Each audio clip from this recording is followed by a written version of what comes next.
What up, cucks? It's your boy, the Hater, and I'm back once again up in this motherfucker, you know what I'm saying?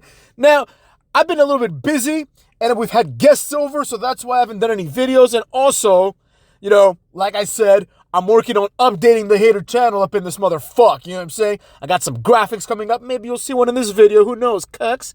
I'm gonna do an intro, I'm gonna do a bunch of things, you know what I'm saying? But anyways, I was playing some WWE 2K23, and I picked solo Sakoa, and I went up, I just did random, and it put me up against Jinder Mahal, right? And then I saw that Jinder Mahal is a 75, and solo Sakoa is an 82 overall rating. Then when you start the game, the character models appear. Jinder Mahal is like 5 inches taller and in extremely good shape. And solo Sakoa is a fat and short Samoan. So in what world, motherfucks, in what world is solo Sakoa an 82 and Jinder's a 75? Now I know what you're thinking. Hater, there's other attributes. Sure there are. Sure there are. One of them is charisma. Has solo Sakoa ever shown any kind of charisma? No, he hasn't. Now, you might be wondering, why am I bringing this up? I mean, my dislike of solo Sakoa is well documented. But I'm going to say it like it is, cucks. I'm going to say it like it is. Because there's been so few heroes, right? So few good wrestlers, everyone has decided to jump on the bandwagon of these mediocre wrestlers that we see and pretend that they are better than they are. Now, this includes your boy, right? And it got me thinking, because I played a little bit of SmackDown, right? I mean, of WWE 2K. I picked Bobby Roode. I do random. Walter comes up. I mean, Gunther. Gunther comes up, right? I'm playing on super hard difficulty, and I'm having trouble beating him with Bobby Roode because he does 3 moves, takes away half my health. I have to do like 30 moves to take away his health. And it got me thinking, it's like, all right, Walter's like a big, strong guy, right? But is he?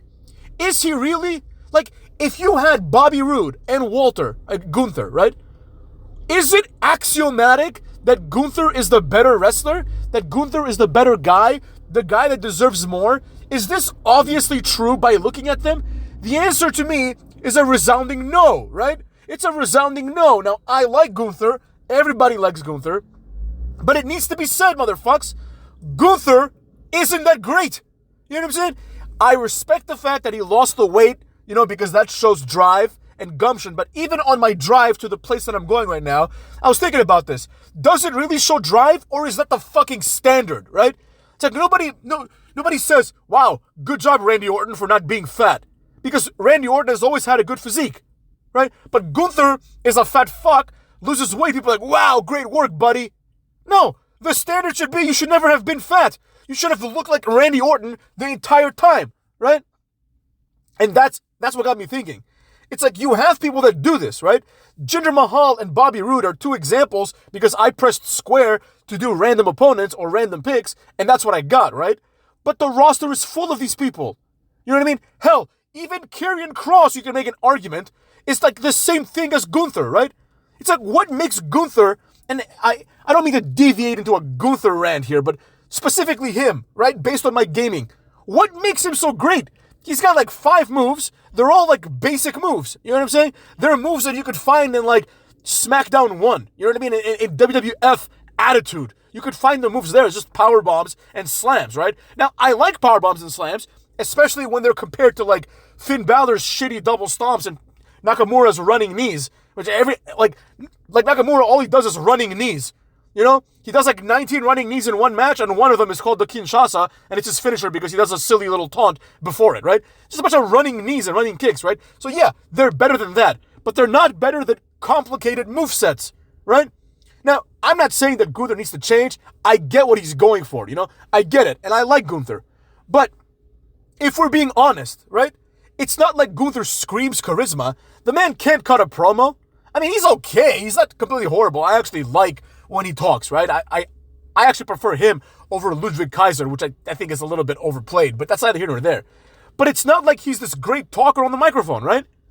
Is it really this fucking hard, motherfucks, to find someone who's good at everything that is required of being a pro wrestler? Like, is it hard to find someone that is good on the mic, is charismatic, is big and strong looking, right? And can do a few cool moves? History is full of these people. And a lot of times they've been held back because of circumstance and timing, right? Like, I was thinking, Bully Ray. Like, in what metric is Gunther better than Bully Ray at? In my opinion, Bully Ray's better than Gunther at literally everything, right? He's got a better look. I think Gunther's bigger, but Bully Ray just looks tougher. He looks more believable as an ass kicker than Gunther does, right? In my opinion, Bully Ray has always done the better moves. You know, he and Gunther both do power bombs, but Bully Ray does the bully bomb. He does the pile driver. He even did the cutter back in the day. He'll do like top rope moves. Him and Devon have like 19 awesome double team moves. You know what I mean? He's always been the more entertaining guy to watch, in my opinion. And of course, when it comes down to like mic work and charisma, it's not even close. Like Bully Ray is like 100 times better than Gunther. So it makes you think, right? It's like, if, at least in my opinion, Bully Ray is like way better than Gunther. So why is Gunther a 1-year Intercontinental Champion? Right? Is the standard really that low? Like, is Gunther really this much better than Damian Priest? No, he isn't, motherfuckers. And that's the issue that I have, right? It's like, because everything is so low, right? Because you have Nathan Frazier in the same company, and you're like, oh, compared to Nathan Frazier and scripts, Gunther looks amazing, right? And then the conclusion is, oh, Gunther's amazing. No, motherfuckers, he's not amazing. He's mediocre at best, right? It's like, if you want to classify someone like Gunther, right, as, you know, as like a big man wrestler, I mean, he really isn't, but let's say you do, right? Like, is he better than even Samoa Joe? Right? It's the same fucking character. Just an angry, overly serious guy who is big. That's literally what Samoa Joe is, and that's what Gunther is, right?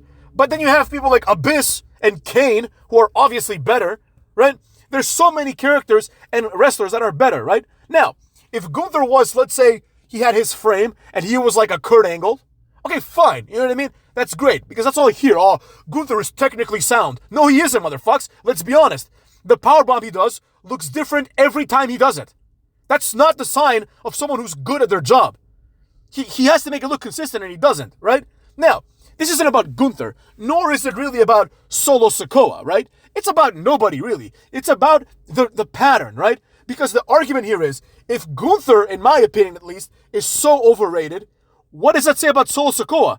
To me, it says, what the fuck are they even doing with this asshole on TV? It's almost ridiculous. It's like Solo Sakoa is like, I get it. The Samoans get like, you know, plus 10 plot armor in terms of toughness, right? Because Samoans are tough. But let's be real, motherfucks.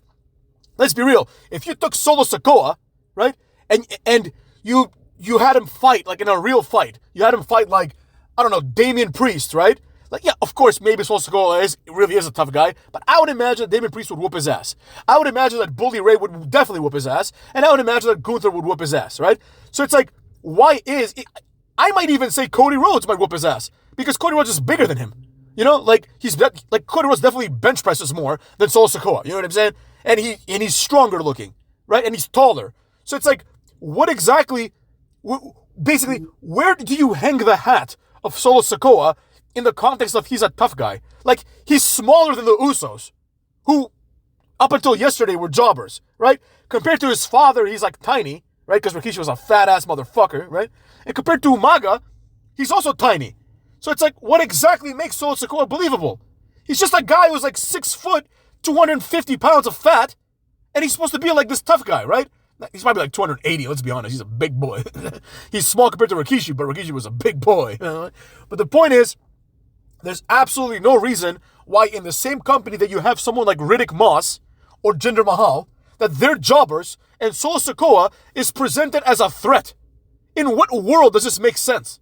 In what world? I mean, even people like Von Wagner, right? All right, he looks goofy. He looks like Edge fucked the Great Khali and out came Von Wagner, like I've been saying for years. But it doesn't matter, right? He's a big, strong-looking guy. Like, there's no reason why Von Wagner should be in the same show as Solo Sakoa, and Solo Sakoa is like the mid-card champion. There's no reason for that. It doesn't make any sense, right? Either fire Von Wagner so Solo Sakoa looks legit, or perhaps, just a thought, motherfucks, just a thought, do your due diligence and find men and women that are legit, that get the job done. I am tired of these mediocre motherfucks. You know, in the women's division, we have a bunch of mediocrity as well, right? We have people like Nikki Cross. Like, why the fuck did they even hire this girl to begin with? She's goofy looking, right? And she's like 5 foot. You know, it's not believable at all that she can be in the same division as Charlotte and have any chance against Charlotte. It's just completely unbelievable. You know? And it's not like she has anything else that overcompensates, right? Meanwhile, in WWE, you have plenty of men and women who have qualities, right? They might be missing one, like for example, The Miz is a great example. The Miz is not the biggest guy, right? Like in a fight, you know, if I didn't know that The Miz was in MTV's The Challenge, where he actually proved that he was athletic and strong, right? I would think that Gunther would destroy him, right? I mean, I have a feeling that Gunther is just like a nerd, so I actually would take The Miz, who's like a jock, right? But based on appearances alone, you would think that Gunther would beat up The Miz, right? So that's something against The Miz. He's not a big, strong guy, but he's got every other quality, right? So at least push him a little bit. Meanwhile, you have people like I hate to say it, but Cody Rhodes, right? Not to bring it back here. Cody Rhodes and The Miz, and I understand The Miz has been in WWE for a long time, so they want to put someone new over. But it's like The Miz and Cody Rhodes are basically the same age. Like The Miz is like a few years older maybe, right? But they're the same age basically, right? And The Miz is better than Cody Rhodes at everything. You know, he's more charismatic. He's better in the ring, in my opinion, right? He has a better pedigree in the sense that he's won the title twice at least, right? And he's been with the company for a long time. So why the fuck is Cody Rhodes getting a push over The Miz? I mean, other than the fact that he's Dusty's son, right? Obviously. But you kind of get what I'm saying, right? It's like, we cannot talk about people being misused when we forget about the lower rung people. The Jinder Mahals, the Riddick Mosses, right? The people that are there getting it done, right? They're doing the best they can with what they're given. And they're not even given an opportunity. Because Solo Sakoa has to be presented as the tough guy. It's fucking laughable, motherfuckers. It's laughable. You think that when Braun Breaker or the Steiners, like back in the day, you think the Steiners gave a flying fuck about like the Anoa'i family? No, they probably bullied all of them. And they were like, yeah, Haku is going to rip someone's head off. Not Scott Steiner's head off, he won't rip, motherfucks. You know what I'm saying? Do you think Braun Breaker walks around the NXT locker room and thinks, wow, there goes Solo Sikoa? No, he probably looks at him like, look at this fat fuck. You know? He's fucking fat. You know what I'm saying? Like, that's probably what he thinks, right? You have real dudes there, right, that can get it done. Some of these NXT guys are complete jobbers that they're never going to make it, like Odyssey Jones. Like, why this guy was even hired is beyond me. But the point I'm trying to make is that why not, instead of trying to hire new people like Cody Rhodes, why not use some of the people that you have, right? Maybe Riddick Moss is great on the mic. Give him a chance to be great on the mic, right? Give him an opportunity, motherfucks. Instead, what happens? Jimmy Uso cuts a promo, and he butchers it completely. And people are like, wow, I really love this story. And they really should give Jimmy a chance. No, they shouldn't. There's a reason why Jimmy has never cut a promo before in his life. Because he cut a promo, and it sounded like it was his first promo. It was garbage. He's shit. Jimmy Uso is shit. Jey Uso is shit, motherfucks. All the Samoans, except for Roman Reigns, have the same 5 moves. They have a diving splash. They have a super kick. They do a throat chop. Right? And then they have one move that differentiates, the Samoan drop, of course. Then they have one move that differentiates them. Like Solo Sikoa has the Samoan spike. They also all hit people with their ass in the corner. They also do that, right? Samoan spike.